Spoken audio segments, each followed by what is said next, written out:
Ito mga katribya ang ating situation sa ating pong farm.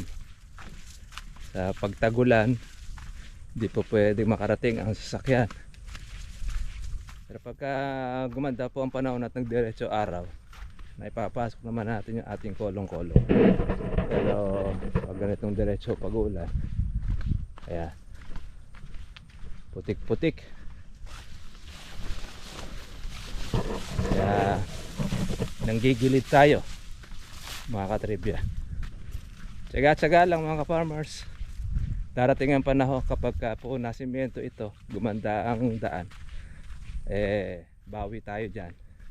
Gaganda ang presyo ng lupa at madali pong maiyahon o madala ang ating pong mga inaling kalamansi.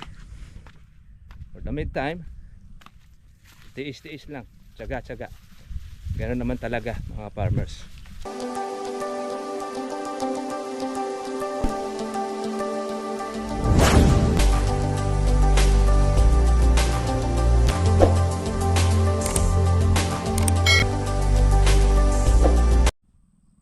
Ay magandang araw po sa ating mga katribya at welcome po sa aking YouTube channel. Ngayon po ay maganda po ang panahon.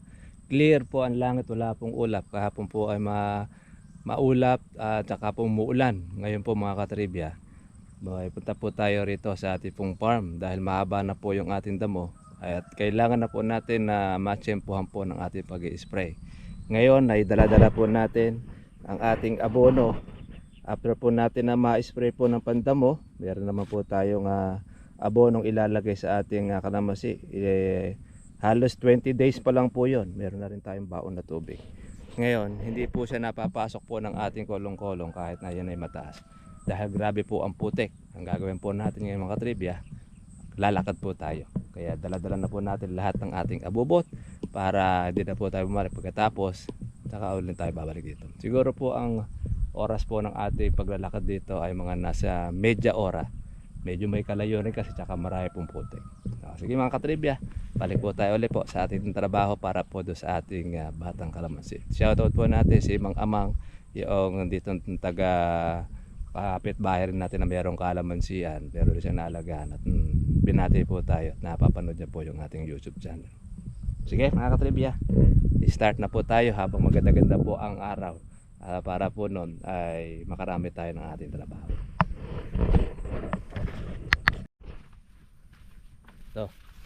Ito mga katribya ang ating situation sa ating pong farm. Sa pagtagulan, hindi po pwedeng makarating ang sasakyan. Pero pagka gumanda po ang panahon at nagdiretso araw, na ipapasok naman natin yung ating kolong-kolong. Pero pag ganitong diretso pag-ulan, kaya putik-putik, kaya nanggigilid tayo mga katribya. Tsaga-tsaga lang mga farmers. Darating ang panahon kapag po nasimyento ito, gumanda ang daan, bawi tayo dyan. Gaganda ang presyo ng lupa at madali pong maiyahon o madala ang ating pong mga inaling kalamansi. For the meantime, tiis-tiis lang, tsaga-tsaga. Ganoon naman talaga mga farmers. Dahil meron naman tayong paa para makalakad at para tayo makapagtrabaho.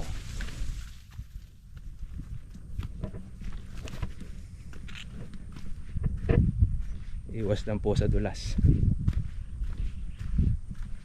Kaya dala na po natin ang ating gamit pang kalamansian.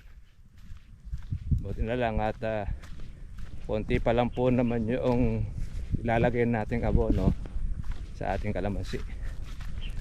Dahil 20 days pa lang mahigit. Ito yung una nating lagay ng abono. Di naman natin siya napasalubungan ng organic. Ang ating lalagay muna yung pumputi para madaling malusaw at madaling kainin. Konti-konti lang naman ang lagay, 1 kutsara, dahil Bata pa naman po ang kalamansi.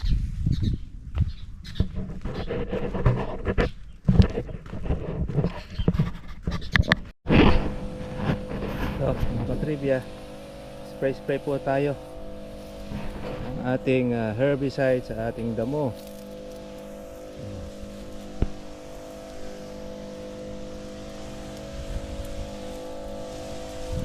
Ingatan lang natin mga katribya po ang ating kalamansi sapagkat siya po ay bata pa. Ayan.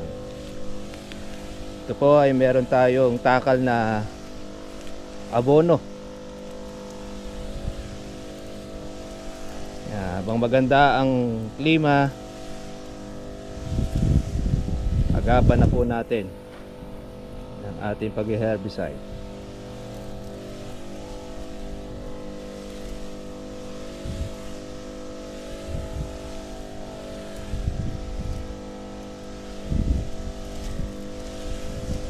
Saktong-sakto.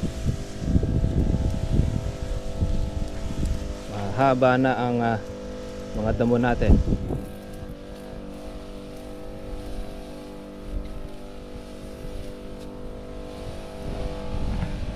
Kailangan natin ay maagapan. Oh, herbicide. Pantamo. Gubat eh. Oo nga. Habang maganda panahon eh.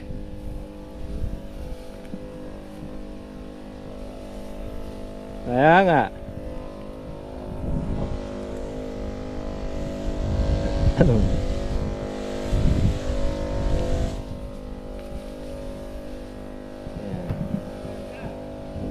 Naglakad. Oo. Di makakarating yung motor eh. Kaya nga, lusak.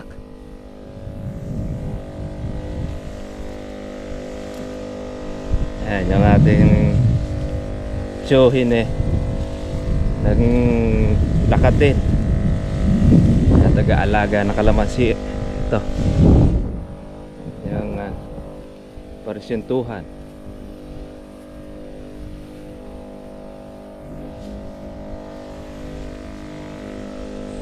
Marami ritong saluyo.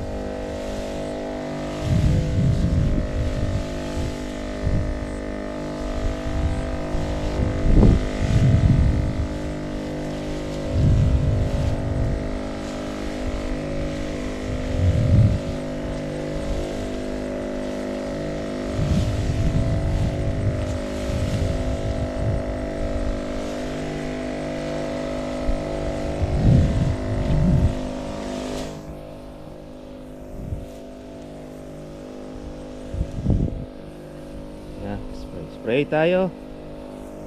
Good morning sa inyo mga katribya, mga ka-farmers. Spray tayo ng ating herbicide.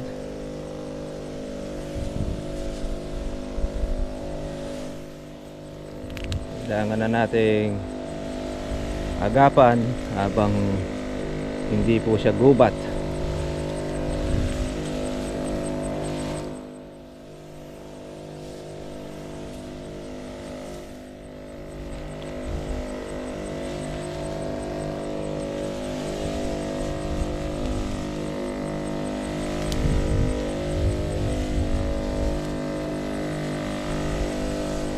After ng ating pag-spray, lalagyan naman po natin ng ating abono.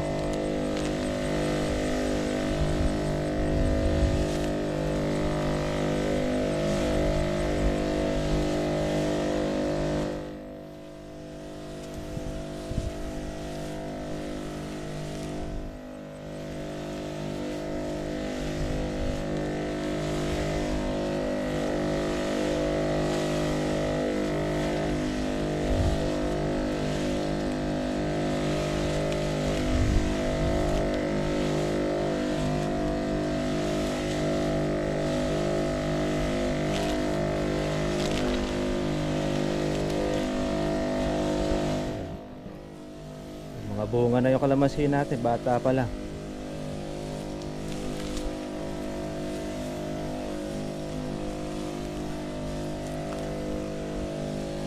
pastulan pa ng ating kalabaw.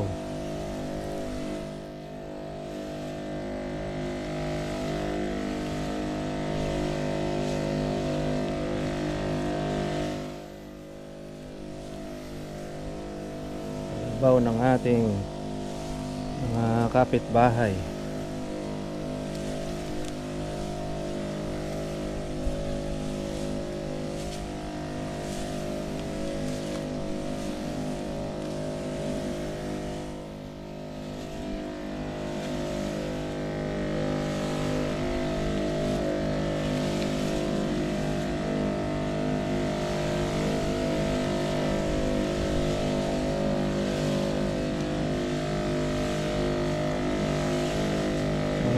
Malalambot halos to mga katribya ang ating mga damo,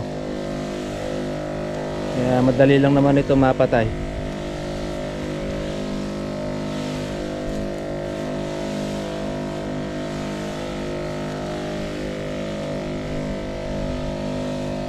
Ito na lang at meron tayong nagagamit na pang herbicide.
Dito mga katib, wala tayong problema sa pagkuha ng tubig. Yung mga tubig ulan, meron tayo pagsasahuran.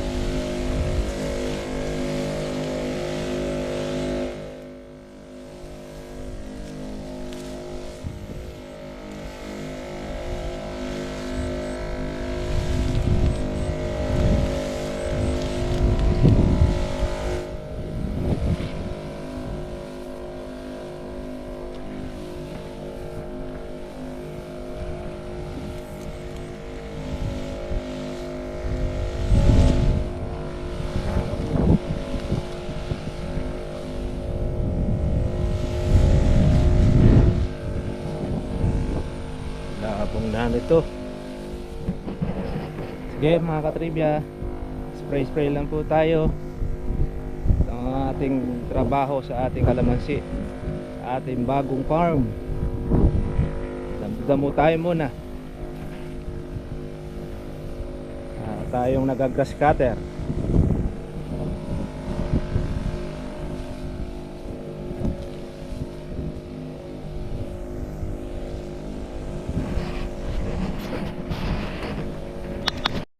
Ito mga katribya po yung daanan dito sa amin, kaya tanging kariton lang ang pwede, tsaka traktora makakadaan sa malalim.